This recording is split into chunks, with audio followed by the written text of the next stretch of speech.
Iran America के युद्ध के लगभग 60 दिन एक सप्ताह बाद पूरे होने वाले हैं और यही बड़ी मुसीबत अमेरिका के राष्ट्रपति के लिए बनने वाली है, क्योंकि अमेरिका का कानून कुछ और कहता है। आज सवाल अमेरिका का नहीं, सवाल लोकतंत्र का है और इस सवाल से बचना अब आसान नहीं, क्योंकि कहानी वहां से शुरू होती है लेकिन गूंज यहां तक आती है। मतलब भारत 7 दिन बाकी लोकतंत्र की उल्टी गिनती। अमेरिका में राष्ट्रपति डोनाल्ड ट्रंप एक सैन्य कार्रवाई के बाद उस बिंदु पर खड़े बताए जा रहे हैं जहां कानून कहता है अब जवाब दो। कानून का नाम बार पावर रेजोल्यूशन। 48 घंटे में संसद को बताओ, यह है अमेरिका का कानून कि वहां की संसद को बताना पड़ता है। 60 दिन के अंदर यह अनुमति लो या सेना वापस बुलाओ। और अब काउंटडाउन में सिर्फ 7 दिन। लेकिन कहानी यही खत्म नहीं होती दोस्तों, कहानी यहीं से शुरू होती है। 28 फरवरी, लेकिन कार्यवाही 1 मार्च को सूचित किया गया कि ईरान से युद्ध प्रारंभ हो गया है। क्या यह सिर्फ तारीख है या फिर कानून को मैसेज करने की तकनीकी? युद्ध घोषित करने की ताकत यूनाइटेड स्टेट कांग्रेस और सेना चलाने की ताकत राष्ट्रपति के पास।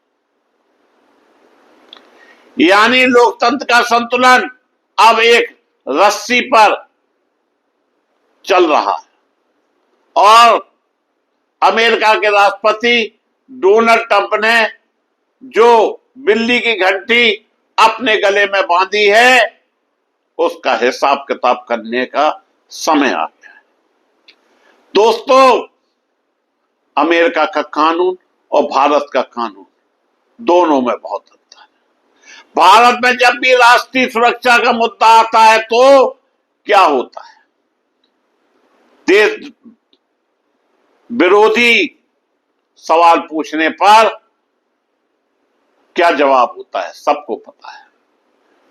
बहस करना सेना का अपमान माना जाता है और सत्ता नरेंद्र मोदी के नेतृत्व में राष्ट्रीय सुरक्षा एक राजनीतिक नैरेटिव बन जाती है। अमेरिका में कम से कम कानून यह कहता है 60 दिन बाद जवाब दो। भारत में क्या कोई समय सीमा है? क्या संसद में हर सैन्य फैसले पर खुली बहस होती है या फिर सब कुछ देश हित के नाम पर सील कर दिया जाता है? अमेरिका का मीडिया दुनिया को सिखाता है कि सवाल पूछो, लेकिन जब अपने राष्ट्रपति की बारी आती है तो क्या वही मीडिया उतनी आक्रामकता दिखाता है? और भारत में प्राइम टाइम में बहस कम, राष्ट्रवाद का शोर ज्यादा। जहां एंकर सवाल नहीं पूछता, निर्णय सुनाता। राजनीति का खेल दोनों देशों में। अमेरिका में राष्ट्रपति कार्रवाई करते हैं, फिर संसद में मंजूरी मांगते हैं। भारत में पहले नैरेटिव बनता है, फिर सवाल पूछने वालों को घेरा जाता है। दोनों लोकतंत्र है, लेकिन फर्क देखिए, अमेरिका में कानून सत्ता को रोकता है, भारत में सत्ता नैरेटिव से कानून को ढक देती है। जनता कहां? दोनों देशों में एक चीज कॉमन, जनता। लेकिन क्या जनता को पूरी जानकारी मिलती है? क्या जनता सवाल पूछ पाती है या फिर उसे सिर्फ वही दिखाया जाता है जो सत्ता दिखाना चाहती है? 7 दिन डोनाल्ड ट्रंप के लिए मुसीबत से कम नजर नहीं आ रहे हैं। क्या डोनाल्ड ट्रंप कांग्रेस के सामने झुकेंगे? क्या यूनाइटेड कांग्रेस टकराव करेगा? और सबसे बड़ा सवाल, क्या अमेरिका वही करेगा जिसके लिए वह दुनिया को सीख देता है? लोकतंत्र सिर्फ चुनाव से नहीं चलता, लोकतंत्र सवालों से चलता है। अमेरिका में सवाल उठ रहे हैं, भारत में सवाल उठाने वाले पर सवाल उठते हैं, और जब सवाल ही खतरे में हो तो समझ लीजिए लोकतंत्र जवाब देना बंद कर चुका है। दोस्तों, अगर 7 दिन के अंदर वहां की संसद डोनाल्ड ट्रंप को युद्ध की इजाजत नहीं देती है तो निश्चित मान लीजिए कि डोनाल्ड ट्रंप के लिए इतना बड़ा खतरा पैदा हो जाएगा जितना सोचा नहीं होगा। या तो डोनाल्ड ट्रंप को युद्ध की घोषणा करनी होगी और इसके लिए परमिशन लेनी होगी। हमारे यहां जैसा नहीं कि जो मन में आया वो कर दिया। वहां लोकतंत्र को सुरक्षित करने के लिए संसद में कड़े नियम बनाए गए। यही कारण है कि सीज फायर जैसी बातें हो रही हैं।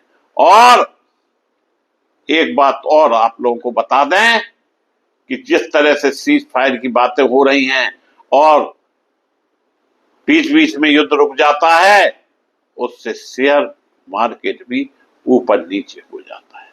कहीं ना कहीं यह भी खेल चल रहा है। देखना यह है कि एक सप्ताह बाद होता है क्या।